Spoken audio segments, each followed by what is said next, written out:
قال تعالی کنتم خیر امۃ اخرجت للناس تأمرون بالمعروف وتنہون عن المنکر وتؤمنون باللہ ولو آمن اہل الکتاب لکان خیرا لہم منہم المؤمنون واکثرہم الفاسقون۔ سورہ آل عمران آیت نمبر 110۔ تم بہترین امت ہو جسے لوگوں کے لیے نکالا گیا ہے، تم نیکی کا حکم دیتے ہو اور برائی سے روکتے ہو، اور تم اللہ پہ ایمان لاتے ہو، اور اگر اہل کتاب ایمان لے آئیں تو یقیناً یہ ان کے لیے بہتر ہوگا۔ ان میں سے کچھ مومن ہیں اور ان میں سے اکثر فاسق ہیں۔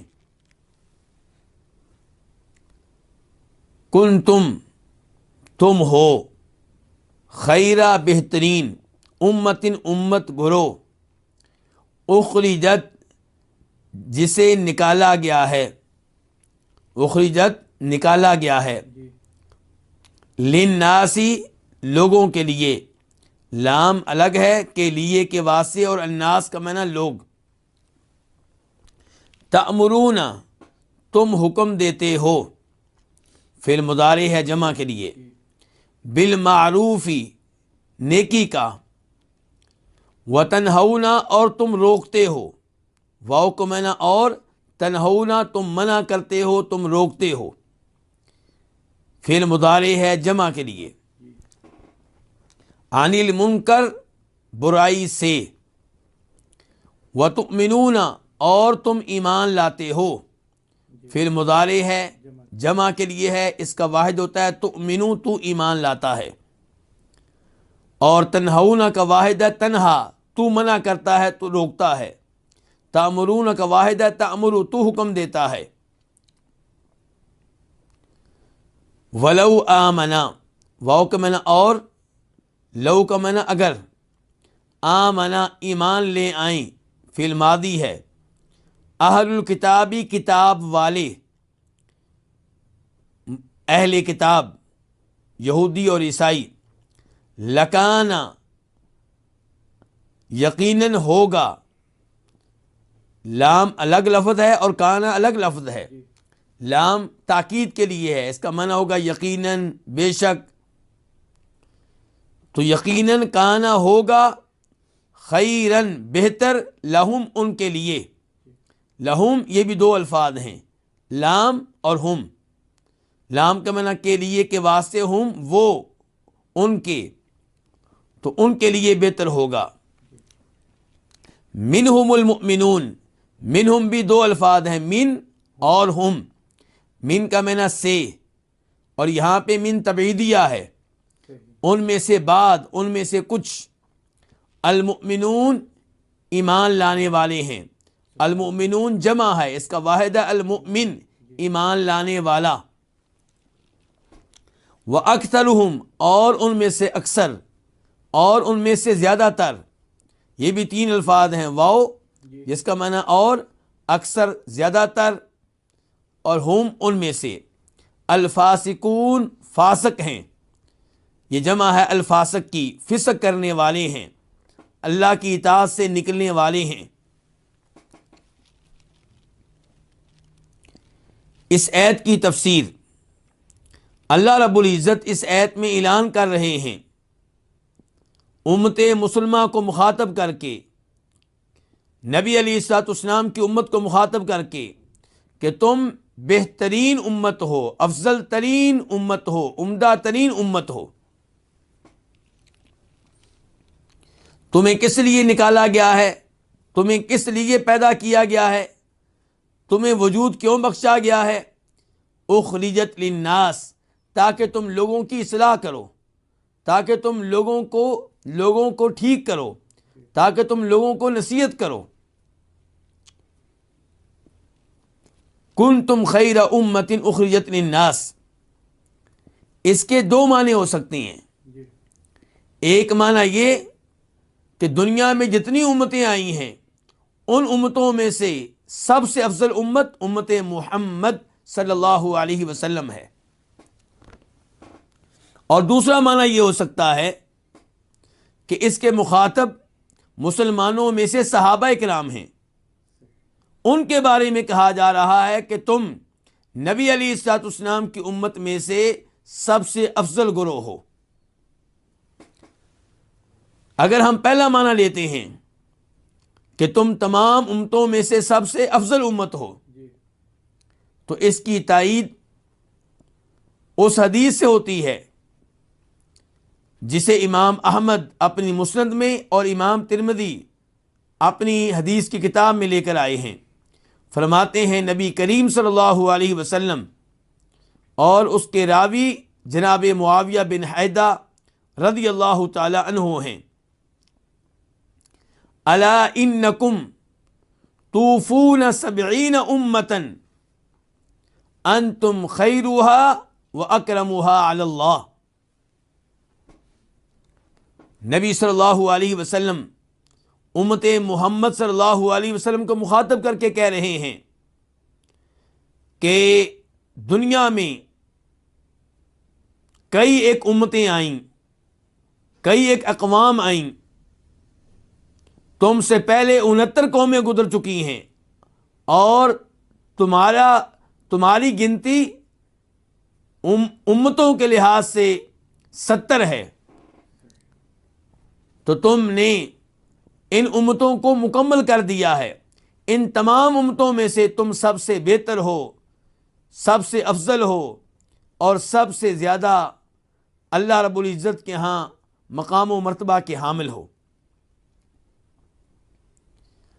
اور امام بخاری روایت کرتے ہیں جناب ابو ہریرہ رضی اللہ تعالیٰ عنہ سے، وہ کہتے ہیں خیر الناس للناس، لوگوں کے حق میں، لوگوں میں سے تم سب سے بہتر ہو، سب سے افضل ہو، سب سے عمدہ ہو۔ تم لوگوں کو ان کی گردنوں میں زنجیریں ڈال کر لے کر آتے ہو، اور پھر وہ تمہاری وجہ سے جنت میں پہنچ جاتے ہیں۔ یعنی کہ جہاد کرتے ہو، وہاں تم کافروں کو قیدی بناتے ہو، انہیں زنجیروں میں جکڑتے ہو، اور پھر انہیں اپنے وطن میں لے جاتے ہو، اپنے شہروں میں لے جاتے ہو، اپنے گھروں میں لے جاتے ہو، اور ان کی رہنمائی کرتے ہو۔ تمہاری وجہ سے انہیں اسلام قبول کرنے کا موقع مل جاتا ہے، تمہاری وجہ سے وہ جنت میں پہنچ جاتے ہیں۔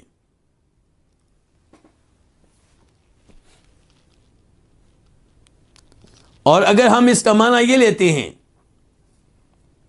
کہ اس سے مراد صحابہ کرام ہیں جو نبی کریم صلی اللہ علیہ وسلم کی امت میں سے سب سے عمدہ گروہ ہیں، تو اس کی تائید اس حدیث سے ہوگی جس میں فرماتے ہیں نبی صلی اللہ علیہ وسلم خیر الناس قرنی، لوگوں میں سے سب سے افضل لوگ کون ہیں؟ جو میرے زمانے کے ہیں، یعنی کہ صحابہ کرام رضوان اللہ علیہم اجمعین۔ لیکن مشہور و معروف معنی پہلا ہی ہے کہ اس سے مراد امت محمد ہے جو دیگر تمام اقوام سے افضل اور بہتر ہے۔ لیکن یہاں پہ سوال پیدا ہوگا کہ کیا بنی اسرائیل کو اللہ رب العزت نے سب سے عمدہ امت قرار نہیں دیا؟ اللہ تعالیٰ فرماتے ہیں سورہ بقرہ میں، یا بنی اسرائیل اذکروا نعمتی التی انعمت علیکم وانی فضلتکم علی العالمین، کہ اے بنی اسرائیل، اے اولاد یعقوب، یاد کرو میری اس نعمت کو جو میں نے تمہارے اوپر کی ہے، اور بے شک میں نے تمہیں جہان والوں پہ فضیلت بخشی ہے۔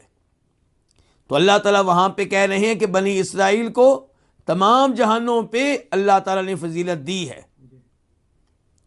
اور یہاں پہ ہم کہہ رہے ہیں کہ اس ایت سے پتہ چلا کہ امت محمد صلی اللہ علیہ وسلم سب سے افضل امت ہے۔ تو کیا دونوں آیتوں میں تعارض نہیں ہے؟ تو گزارش یہ ہے کہ سورہ بقرہ کی آیت سے یہ پتہ چلتا ہے کہ بنی اسرائیل اپنے زمانے میں سب سے افضل لوگ تھے۔ اس سے یہ پتہ نہیں چلتا کہ قیامت تک وہ افضل ترین لوگ ہیں۔ اور اس امر کی تائید اس حدیث سے بھی ہوتی ہے جو میں نے آپ کے سامنے پیش کی ہے۔ فرماتے ہیں نبی کریم صلی اللہ علیہ وسلم کہ ان امتوں میں جو گزری ہیں تمہارا نمبر 70 ہے، تم ان میں سے سب سے افضل ہو۔ تو اس حدیث میں واضح طور پہ آپ نے کہہ دیا ہے کہ امت محمد صلی اللہ علیہ وسلم تمام اقوام سے افضل ہے، تمام امتوں سے افضل ہے۔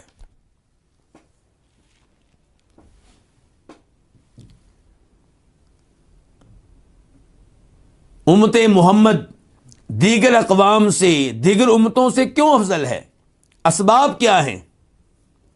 فرمایا تأمرون بالمعروف، پہلا اسباب یہ ہے کہ تم نیکی کا حکم دیتے ہو، وتنہون عن المنکر، دوسرا اسباب یہ ہے کہ تم برائی سے روکتے ہو، منع کرتے ہو، اور سب سے بڑی برائی کیا ہے؟ شرک، اور سب سے بڑی نیکی کیا ہے؟ توحید۔ وتؤمنون باللہ، اور تیسرا تمہارا وصف جس کی وجہ سے تم بہترین امت ہو وہ یہ ہے کہ تم اللہ پہ ایمان لاتے ہو۔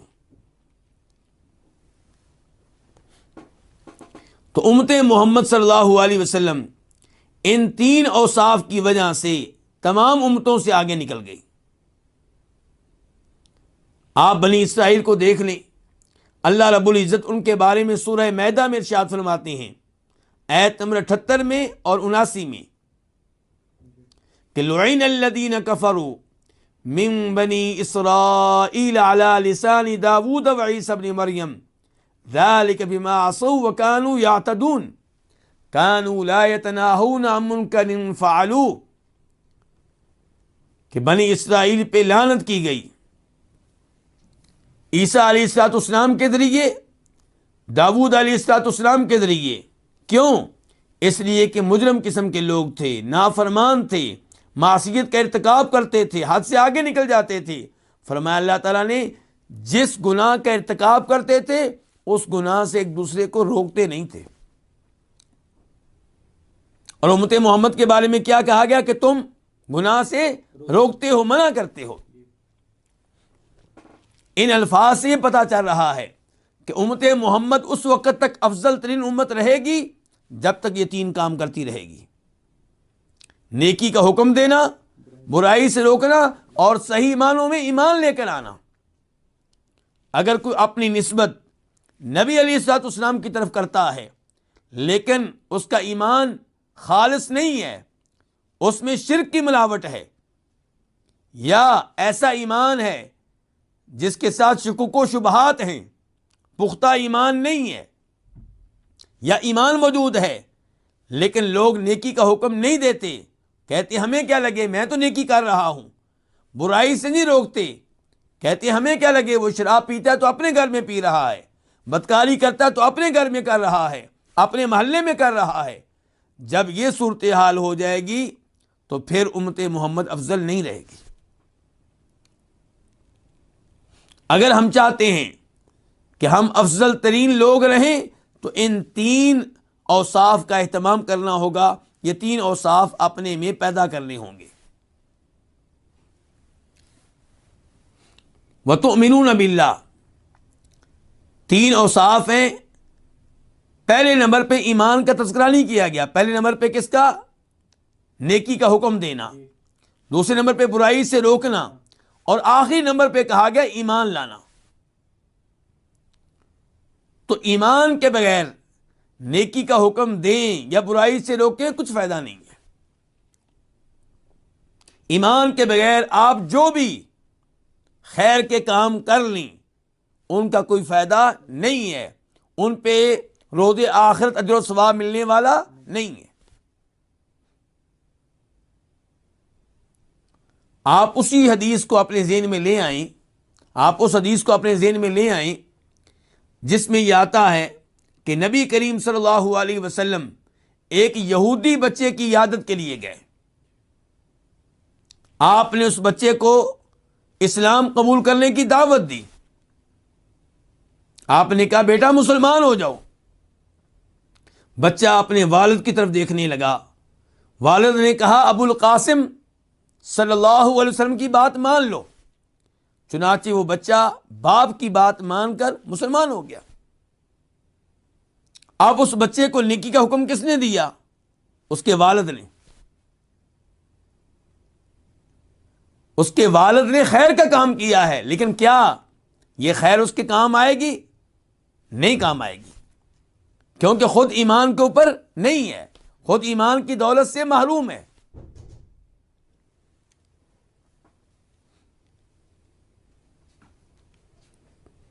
تو وَتُؤْمِنُونَ بِاللَّهِ، اللہ پہ ایمان لانا نہایت ضروری ہے۔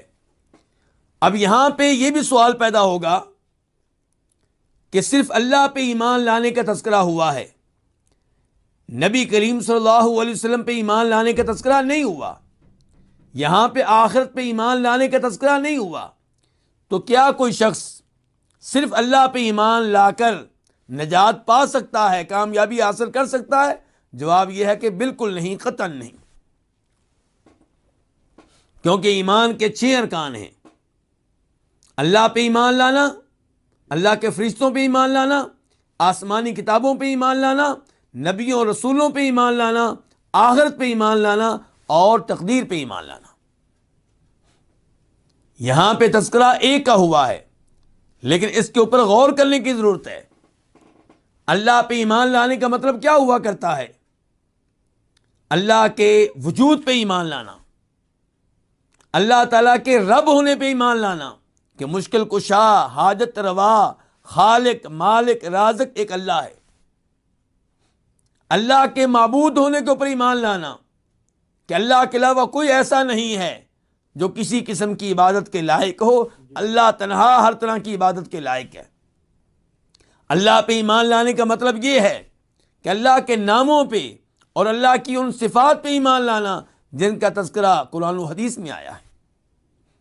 اللہ پہ ایمان لانے کا مطلب یہ ہے کہ اللہ کے کلام قرآن پہ ایمان لانا۔ جب آپ قرآن پہ ایمان لائیں گے تو قرآن آپ سے مطالبہ کرے گا کہ نبی علیہ الصلوۃ والسلام پہ اور تمام رسولوں پہ ایمان لے کر آؤ، تمام نبیوں پہ ایمان لے کر آؤ۔ قرآن مطالبہ کرے گا کہ تمام آسمانی کتابوں پہ ایمان لے کر آؤ، قرآن مطالبہ کرے گا کہ فرشتوں پہ ایمان لے کر آؤ، قرآن مطالبہ کرے گا کہ آخرت پہ ایمان لے کر آؤ، قرآن مطالبہ کرے گا کہ تقدیر پہ ایمان لے کر آؤ۔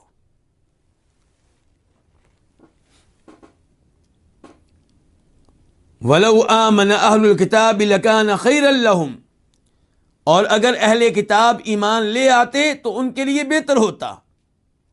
اس جملے سے اس امر کی تائید ہو رہی ہے جس کا بھی میں نے تذکرہ کیا ہے۔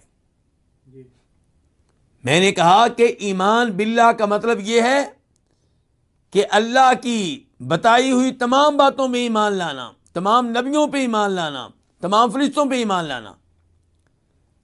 آپ دیکھیں کہ یہودی اور عیسائی وہ بہت سے نبیوں پہ ایمان رکھتے ہیں، اللہ پہ ایمان رکھتے ہیں، لیکن اللہ نے کہا کہ اگر وہ ایمان لے آتے تو ان کے لیے بہتر ہوتا، حالانکہ وہ اللہ پہ ایمان رکھتے تھے۔ اس کا مطلب یہ ہے کہ صرف اللہ پہ ایمان لے آنا کافی نہیں ہے۔ اللہ پہ ایمان لانے کا مطلب یہ ہے کہ اللہ کے کلام پہ بھی ایمان لائیں، اللہ کے دین پہ ایمان لائیں، اللہ کی شریعت پہ ایمان لائیں۔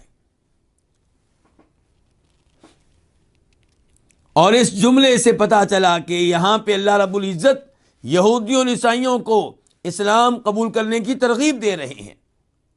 فرمایا اور اگر اہل کتاب ایمان لے آئیں تو ان کے لیے بہتر ہے۔ اہل کتاب، کتاب والے، کون سی کتاب؟ وہ کتابیں جو آسمان سے نازل ہوئیں وہ مراد ہیں۔ ان میں سے کون سی کتابیں ہیں جن کا وجود لوگوں میں ہے؟ تورات و انجیل۔ تو اہل کتاب سے مراد یہودی اور عیسائی ہوا کرتے ہیں۔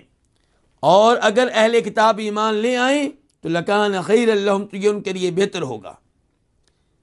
کفر پہ قائم رہنے سے بہتر یہ ہے کہ وہ ایمان لے آئیں، اسی میں ان کے لیے نجات ہے۔ اور یہی کہا تھا نبی صلی اللہ علیہ وسلم نے، جیسا کہ امام مسلم روایت کرتے ہیں کہ آپ نے فرمایا اس ذات کی قسم جس کے ہاتھ میں میری جان ہے، جس یہودی اور عیسائی نے میرے بارے میں سن لیا، میرے نبی ہونے کے بارے میں، میرے رسول ہونے کے بارے میں، پھر بھی مجھ پہ ایمان نہ لایا اور فوت ہو گیا تو وہ جہنم میں جائے گا۔ اللہ تعالیٰ فرماتے ہیں اس آیت کے آخری جملے میں، منہم المؤمنون واکثرہم الفاسقون، ان میں سے کچھ ایمان لانے والے ہیں. ان میں سے کن میں سے؟ اہل کتاب میں سے، یہودیوں اور عیسائیوں میں سے. مثال کے طور پہ جناب عبداللہ بن سلام رضی اللہ تعالیٰ عنہ یہودی تھے، یہودیوں کے بہت بڑے عالم دین تھے، اسلام قبول کیا. نجاشی حبشہ کا بادشاہ عیسائی تھا، اس نے بھی اسلام قبول کیا. تو فرمایا ان میں سے کچھ ایمان لانے والے ہیں. اور یہاں پہ ایمان سے مراد کیا ہے؟ وہ خاص ایمان جسے مسلمان جانتے ہیں، جسے قرآن کے مخاطب جانتے ہیں. المؤمنون میں جو ال ہے یہ عادت ذہنی کے لیے ہے، یعنی کہ وہ ایمان جسے سامعین جانتے ہیں، جسے مخاطب قرآن کا مخاطب جانتا ہے. اس سے مراد یہ ہے کہ تمام نبیوں پہ ایمان جن میں محمد رسول اللہ بھی ہیں صلی اللہ علیہ وسلم، تمام فرشتوں پہ ایمان جن میں جبریل علیہ السلام بھی ہیں، تمام آسمانی کتابوں پہ ایمان جن میں قرآن بھی داخل ہے. تو منہم المؤمنون، ان میں سے کچھ ایمان لانے والے ہیں. وَأَكْثَرُهُمُ الْفَاسِقُونَ، اور ان میں سے اکثر فاسق ہیں. فاسق کس کو کہتے ہیں؟ اللہ کی اطاعت سے نکلنے والے کو.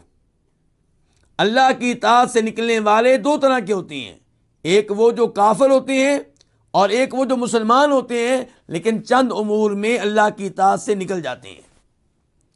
یہاں پہ مراد کون ہے؟ کافر.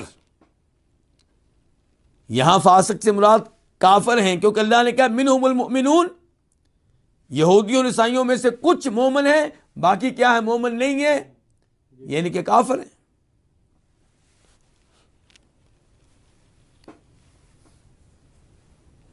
اللہ رب العزت نے سورہ سجدہ میں فرمایا وَأَمَّا الَّذِينَ فَسَقُوا فَمَأْوَاهُمُ النَّارُ، جو فاسق ہو گئے ان کا ٹھکانہ کیا ہے؟ جہنم ہے. کلما ارادوا ان یخرجوا منها اعیدوا فیہا، جب بھی جہنم سے نکلنا چاہیں گے انہیں جہنم میں دوبارہ لٹا دیا جائے گا. تو اس ایت میں بھی فاسق کا معنی کافر ہے اور اس ایت میں فاسق سے مراد کافر ہے.